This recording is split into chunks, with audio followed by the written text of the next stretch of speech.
ये good morning student. अगले question के साथ फिर मैं हिमांशु शेखर, गोल मैथमेटिक्स जहानाबाद।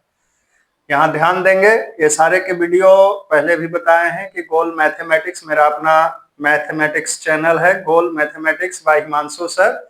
उस पर भी देख सकते हैं और उसको सब्सक्राइब करिए, लाइक करिए, तब ना थोड़ा सा वीडियो और आगे बढ़ते रहेगा।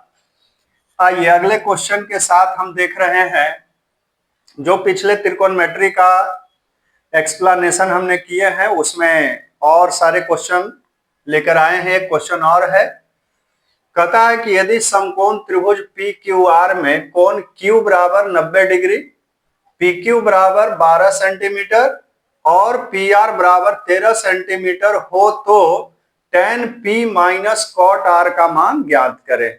ध्यान देंगे, ऐसे तो एक क्लास 10th के लिए है, लेकिन जब आगे कंपटीशन का एग्जाम देंगे तो एसएससी, सीजीएल, एलडीसी जो इंटर लेवल और ग्रेजुएशन लेवल होता है उसमें भी ये सारे क्वेश्चन आपको पूछा जाता है। इसलिए कॉन्सेप्ट क्लियर रहेगा तो बनाने में कोई परेशानी नहीं होगी। आइए, बहुत ही आसान है। कहता है कि समकोण त्रिभुज पी क्यू आर में, तो सबसे पहले तो हम लोग राइट एंगल देख लिए। कहता है पी क्यू आर, क्वेश्चन कहता है कि कोण Q 90 डिग्री है, तो ये कोण Q के जगह 90 डिग्री हो गया। एक बार मैं फिर से बोल रहा हूं उसी बात को कि 90 डिग्री के सामने वाली भुजा कर्ण होता है। 90 डिग्री कोण के सामने वाली जो भुजा होगा वो हमेशा कर्ण होगा। अब यहां पर ध्यान दीजिए, दिया गया है कि पी क्यू बराबर 12 सेंटीमीटर, P से Q का जो डिस्टेंस है वह 12 सेंटीमीटर है, and Q R, P R बराबर पी आर देखिए 13 सेंटीमीटर, यानी कि कर्ण आपको दिया गया है 13 सेंटीमीटर। अब यहां पर ये सबसे पहले तो ये मालूम नहीं है, तो सबसे पहले तो ये मालूम करेंगे किस थ्योरम से, पाइथागोरस थ्योरम जो हमने आपको बताए थे कि समकोण त्रिभुज में ये फॉर्मूला क्या होता है, कर्ण का स्क्वायर बराबर लंब का स्क्वायर प्लस आधार का स्क्वायर।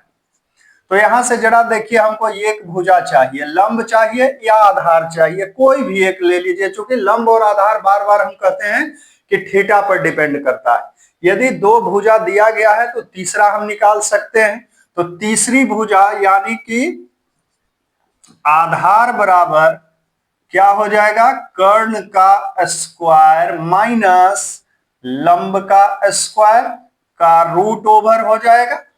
आधार बराबर रूट अंडर कर्ण का स्क्वायर माइनस लंब का स्क्वायर। अब जरा देखिए, रूट अंडर कर्ण कितना दिया गया है, 13 स्क्वायर माइनस लंब कितना, 12 का स्क्वायर। फिर बताइए 13 का स्क्वायर कितना, 13 69 से, हम लोग ऐसे याद किए, 13 69 से मतलब 169, अब माइनस 12 बढ़े 44 से 144, equal to root under minus करिए कितना आएगा 25, इक्वल टू कितना हो गया 5, यानी आपका क्यू आर का डिस्टेंस हो गया 5 सेंटीमीटर। ठीक है, तीनों भुजा देखिए मेरा निकल चुका है। अब आपका जो क्वेश्चन है, मेन क्वेश्चन पर आ जाइए। tan P हमको चाहिए, फिर कॉट आर चाहिए। तो जरा यहां देखिए, tan P, थीटा क्या है, P है, यानी P के पास अभी थीटा लिया जा रहा है। किसके पास, P के पास थीटा लिया जा रहा है। और हम आपको बताए हैं कि थीटा के सामने वाली भुजा लंब होता है, 90 डिग्री के सामने वाली भुजा कर्ण और थीटा के सामने वाली भुजा लंब।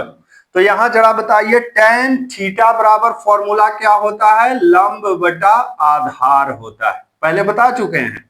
तो लंब इस थीटा के लिए, P के लिए लंब कौन हो जाएगा 5, और आधार क्या हो जाएगा, जो तीसरा भुजा है यानी 12। tan P का मान मेरा निकल गया। फिर देखिए कॉट आर है, जरा बताइए कि कॉट थीटा बराबर फॉर्मूला क्या होता है, एक्सप्लेन हमने किए थे कि tan P का उल्टा होता है, tan थीटा का उल्टा होता है ऐसे cot थीटा। लेकिन कब? जब थीटा सेम रहेगा तब। यहां तो देखिए cot r है, तो cot r का मतलब अब थीटा आ गया यहां पर, अब यहां थीटा नहीं है, थीटा आ गया यहां पर। तो cot थीटा बराबर फॉर्मूला क्या होता है सो पहले बताइए, आधार बटा लंब होता है। अब बताइए कि जब r पर थीटा है तो इसके लिए सामने वाला ये लंब हो जाएगा, तीसरा आधार हो जाएगा, मतलब कि 5/12। देखिए इसमें भी आ गया, यानी tan p भी 5/12 और cot r भी 5/12। तो फाइनली जो निकालना है उसको निकाल लीजिए, tan p minus cot r बराबर 5/12 माइनस 5/12। अब इसको एलसीएम ये सब नहीं लेंगे, सीधे प्लस एंड माइनस क्या हो जाता है, ये प्लस में है ये माइनस में है, इक्वल टू क्या हो गया, 0। यानी इसका वैल्यू जिसको निकालना था क्या हो गया, 0 हो गया, आपका आंसर हो गया। बोलिए किसी तरह का कोई दिक्कत हो तो आप लोग कमेंट करिएगा, उसमें बताइएगा, पूछिएगा, मैं उस पर फिर से एक्सप्लेन करूंगा। ऐसे सब क्वेश्चन बहुत सिंपल है, कोशिश कर रहे हैं कि ये जो फर्स्ट का 2-3 वीडियो है इसके आधार पर, इस टॉपिक का इस पैटर्न पर जो आधारित क्वेश्चन है वो आपका समाधान हो जाना चाहिए। चलिए इसी क्वेश्चन के साथ ही हम लोग समाप्त करते हैं, फिर अगले क्वेश्चन में मिलेंगे अगले वीडियो में। तब तक के लिए धन्यवाद।